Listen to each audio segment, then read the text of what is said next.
Tell us who got these commutations. So there are 8 people. 6 of these are Americans who were sentenced to die behind bars for nonviolent crack cocaine offenses. 4 of these people are profiled in my report. They include Reynolds Wintersmith, a young man who was sentenced at 20 for his involvement in a drug conspiracy as a street dealer for only 1 year, starting when he was 17. He served 20 years, half of his life in prison. Jason Hernandez was sentenced to die in prison for 5 years of street dealing in Texas, starting when he was only 15. Others have served half their life, like Reynolds. And for all of them, they've been sentenced to unfair, mandatory sentences that are excessive because of previous disparities that punish crack cocaine offenses 100 times more severely than powder cocaine offenses.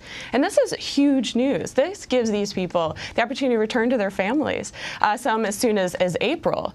And it's a really important first step in achieving some kind of sentencing reform that would roll back the mandatory minimum sentencing laws that resulted in these sentences.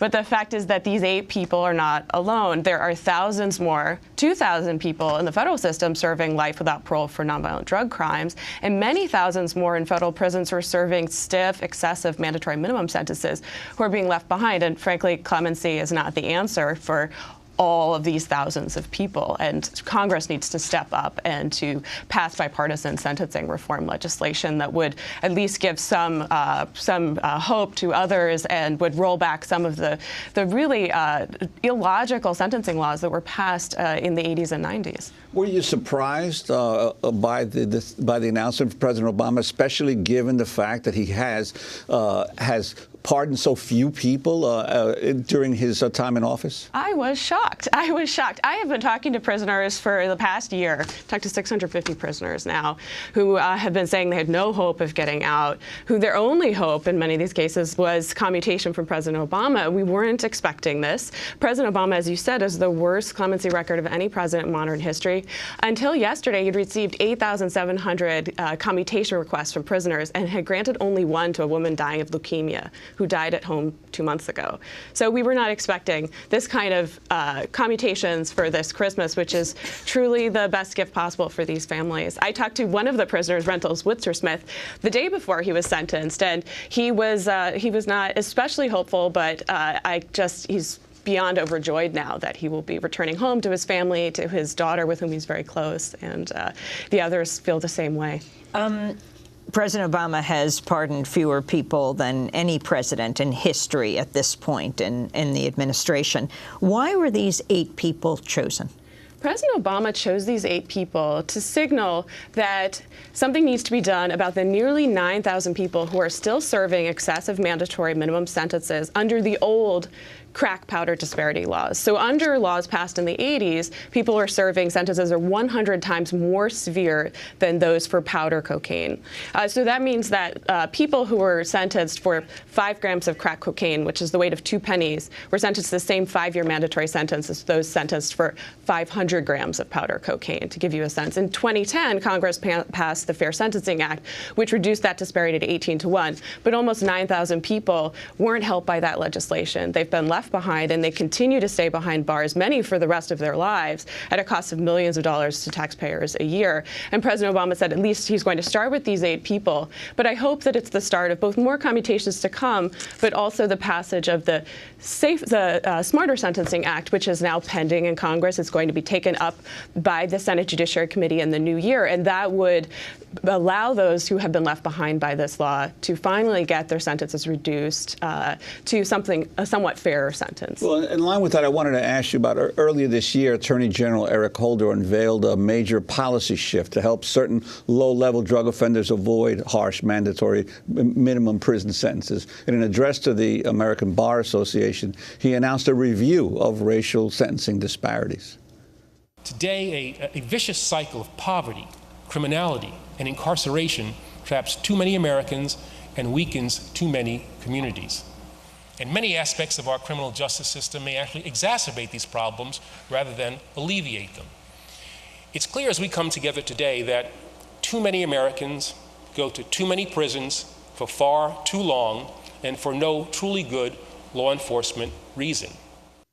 So is it your sense that this is the president's decision today is part of this review that Holder announced? Or? Well, this is part of it. It's part of really, I think, bipartisan support and realization across both sides of the political aisle that our one-size-fits-all mandatory sentences aren't working. It has sent far too many people to prison for far too long, as Eric Holder just said on the tape.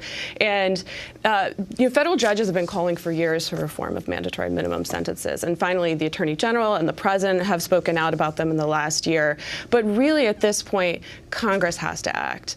Only Congress can change the sentencing laws. And I mentioned 2,000 people are serving life without parole for federal drug crimes right now. But last week alone, I know of 3 people were sentenced to die in prison for nonviolent federal drug crimes. The number's going up. In prison, that's life without parole. Life without parole, explicitly life without parole sentences just last week for nonviolent drug crimes. And I know those are 3 people. There may be others. And one of the points I think about some of these folks who were freed by the president, and also that critics have raised, is that often the people who get these long sentences, life without parole, are the ones who actually went to trial because they didn't agree to a plea deal, and often the kingpins are the ones who turn and agree to cooperate and get lighter sentences. Absolutely, absolutely. Stephanie George, one of the people who was commuted yesterday, was sentenced to life without parole for drugs her ex-boyfriend stashed in her attic in a lockbox. He took responsibility for the drugs. He was found to be the leader of the conspiracy, but he's been out of prison now for years because he cut a deal. And others who testified against her also have been out of prison for some time. But she had no information to trade. She wasn't involved in any kind of major way. Similarly, Clarence Aaron, one of the other men who was commuted yesterday, when he was in college, he introduced a college classmate's brother to a drug dealer he knew in high school, had a very minimal role in a drug conspiracy, 2 drug deals, one of which didn't even take place, and he was sentenced to die in prison because he had no information to trade. The supplier is about to be released next year. Everyone else involved in the conspiracy at a much higher level have all been released from prison, but he went to trial. He fought the charges, and he lost. And because it was a mandatory sentence, the judge said, I object to the sentence. Similarly, Stephanie's case, the judge said, you've just been a girlfriend and a bag holder, but my hands are tied. And over, this is the case. And similar, we see unfair sentences because of the crack powder disparity. Jason Hernandez also commuted yesterday. On the same day he was sentenced to die in prison at 21. The supplier who supplied all the drugs that he helped distribute was sentenced to only 12 years in prison for the same amount of drugs, but because he distributed powder cocaine, not crack cocaine. Jason was sentenced to die in prison because he was distributing crack. The sentences that were commuted, they're not freed right away, but in the next months, that were commuted yesterday, were federal cases. What about the roles of governors? That's a great question. Now, there are thousands of people, over 1,000 people, serving life without parole for nonviolent crimes in the states, according to my research, but many others serving long sentences. And I really hope that President Obama's leadership on granting commutations yesterday will prompt governors to do a similar review and hopefully issue commutations on a grander level in the states, because I can tell you I've identified many hundreds of people who will never be released from prison if their state governors do not take action. And again, as in the federal system, state spending on prisons has skyrocketed, and governors need to address the cost of prison, these long sentences, if they're going to try to have enough money for education and for other worthwhile efforts. Jennifer Turner, it looks like we are just about to reach one of the people whose sentences were commuted. Do you see other commutations before the end of the year? I truly hope that this is the first of more commutations, but I don't know what to expect. As I said, President Obama's record has been the worst of any modern president.